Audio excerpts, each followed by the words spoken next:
What can you learn from the recent New Zealand property crash? Like, why did suburbs like Auckland, Wellington and loads of Kiwi neighbourhoods drop over 20%? And what does that mean for us in Australia? Hundreds of South Auckland property owners are selling because of financial pressure, and many are having to take a loss, with some even, wait for it, fleeing to Australia and leaving their debt behind.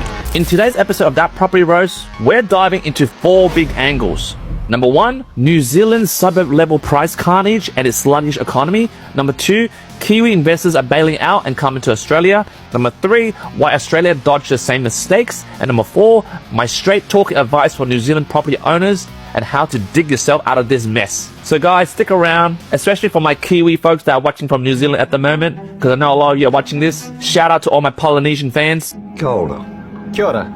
Kia ora. Because the difference between losing and winning here is simply knowledge. Firstly, guys, let's look at the New Zealand crash breakdown and which suburbs took it hard. Like, what I'm trying to say is New Zealand's crash wasn't just some broad brush fade. Like, I'm talking about, if you saw the news, Those guys that were last in on the party, you know, it's the guys that bought at the peak and often first home buyers. So they're buying at 10% deposit on a $1 million house, a lot of them.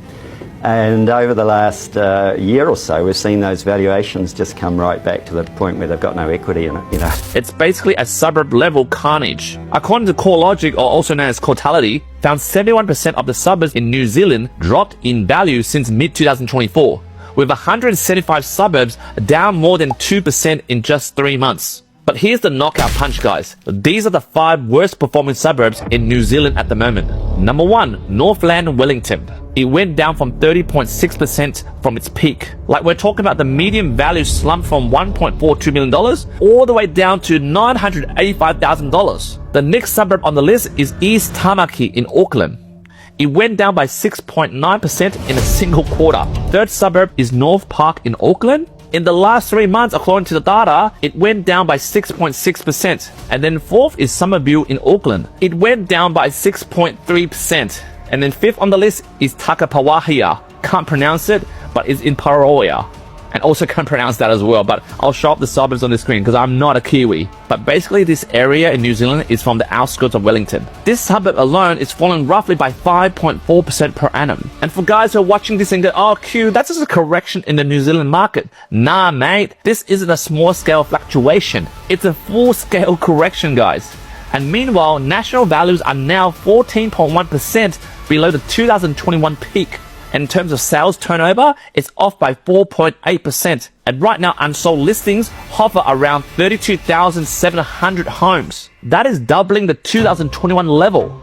Like, this suburb level carnage can simply be described by this formula. Slow economy plus supply glut equals brutal reset. And according from Sharon Zona, the ANZ New Zealand chief economist, she said, quote, "This is a necessary correction. Prices have moved too far from incomes, and the reset is bringing back housing back into the realms of affordability for more New Zealanders," end quote. But to counter that, Tony Alexander from Independent Economist says, quote, "Calling this as a win for affordability ignores the destruction of wealth for everyday Kiwis. And for many, it's a setback that will take a decade to recover from," end quote. So guys, this is my take from this data.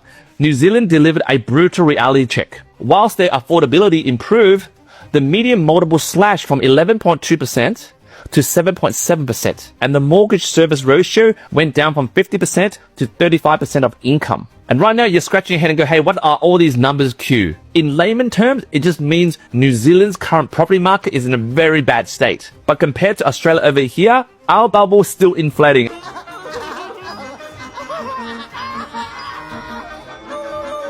And we're still going strong. And this is where it leads me to the part of the video where I talk about where did other smart Kiwi investors go when their suburbs tanked.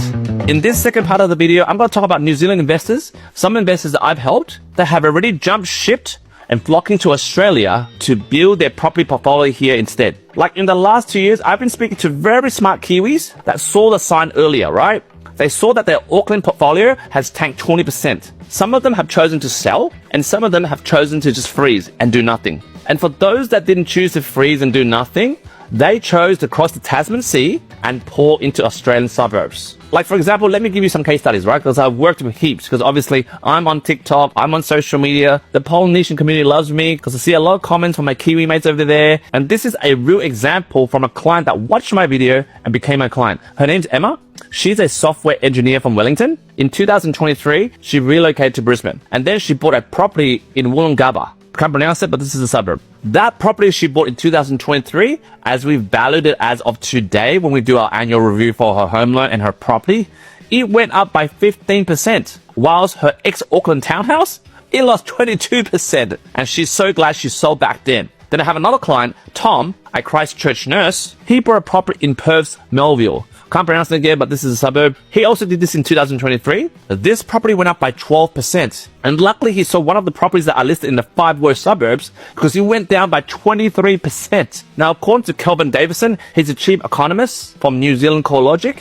He says, quote, "It's no surprise some Kiwi investors are looking offshore. The combination of softening prices and tighter domestic policy has made Australian property look more appealing," end quote. But to offer an opposing view, so I can give you both sides of the coin, against that rhetoric, Ashley Church, a New Zealand property commentator, has said, quote, "Running to Australia ignores the fact that every market moves in cycles, and the risk is buying at the top of their cycle while selling at the bottom of ours," end quote. So guys, this is my take, right? These data here aren't fictional. They're patterns I see weekly. And what these Kiwis, like these case studies that I've shown just then, what they're doing is they're working in Australia instead of New Zealand, which means they bag more income. And instead of holding all their properties in New Zealand, they're hedging their risk in Australia, just in cases that this happens, the New Zealand property crash. And honestly, in hindsight, when they told me this in 2023, I was like, maybe you're doing the right thing, maybe not, because I can't provide financial advice. But in hindsight, I think they made the right play. Which right now, it raises the big question that you've all been waiting for me to answer in this video.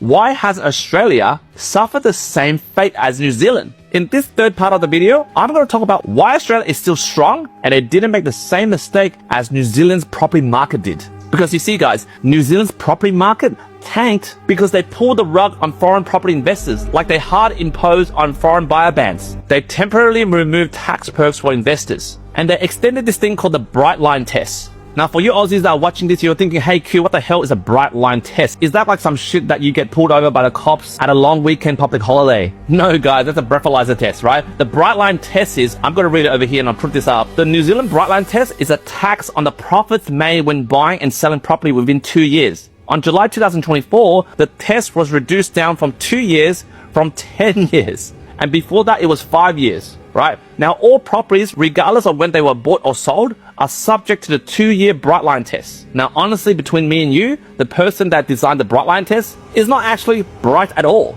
And worst of all, their central bank, which is RBNZ, which is our version of RBA, they were atrocious at their cash policy. For example, I'll throw it over here. In October 2021, the official cash rate in New Zealand was 0.25%. But in May 2023, the RBNZ had jacked it up to 5.5%.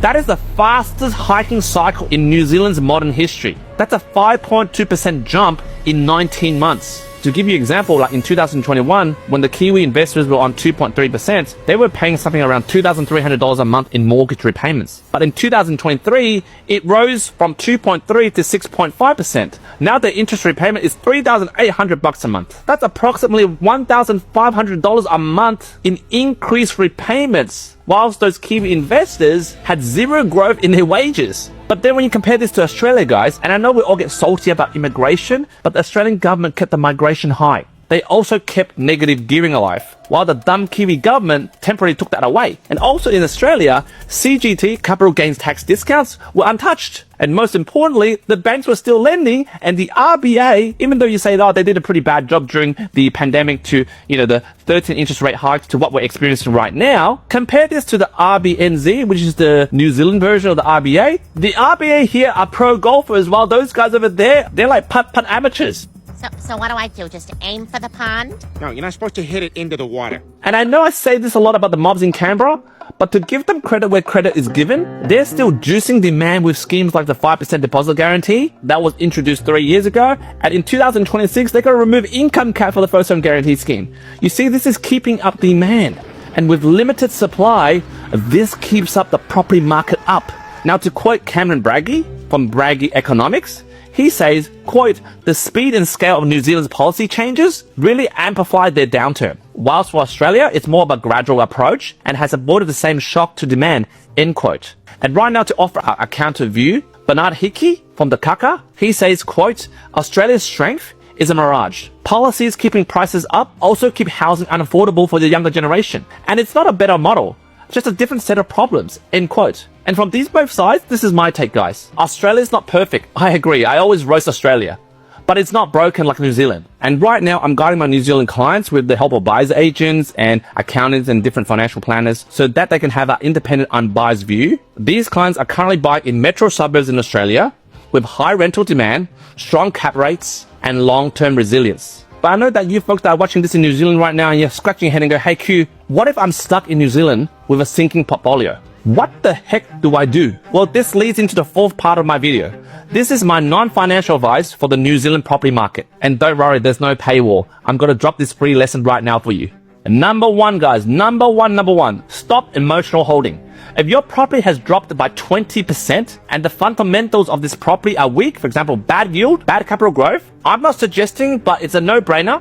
Don't wait for the market to come back. Don't do that out of pride like, oh, Kiwi pride, I bought this, I'm gonna hold on even though the ship is sinking. Tip number 2, start to consolidate your debt smartly. Rather than shotgun approach and sell everything, I want you to look at your property portfolio and only sell the one that is underperforming. And from there, whatever you can salvage from the capital or the net profit from the sale, use that money to clear the debt on the rest. Like right now, as you're facing the New Zealand property crash or the New Zealand correction crash, create some breathing room for yourself. Clear some debt, guys. And the third tip, guys, is, and I know it will sound kind of biased, but start to diversify across borders. So right now, if you can live or work part-time in Australia, start planting the capital here.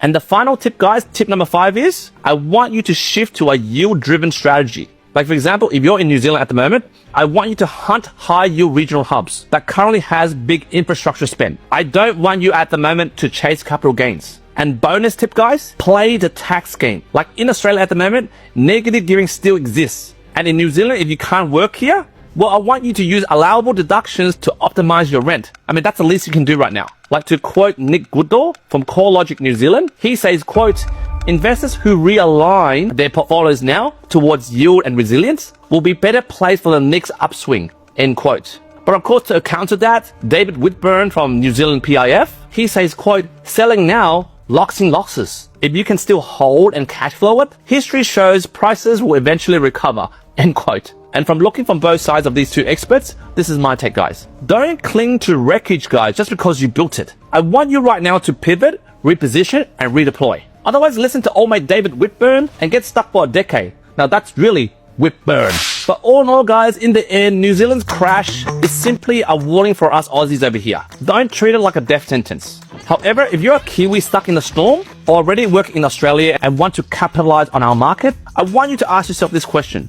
Do you want to stay in the system that failed you, or do you want to learn how to beat it? If you do, I suggest you either book a 15-minute strategy call or a 60-minute deep dive with me for me to build a holistic lending strategy and combine with my independent financial advisors, my independent accountants, and my independent buyers agents for us to build an A-game property portfolio for you that will help you beat the generational poverty curse in your family and help you build real generational wealth. But hey guys, if you're not ready, just hit the like button, hit the follow button for more videos like this, and most importantly, smash the share button, share this knowledge to your mate because knowledge is power. And until next time, I'll see you in another episode of That Property Roast. And bye-bye. Nana.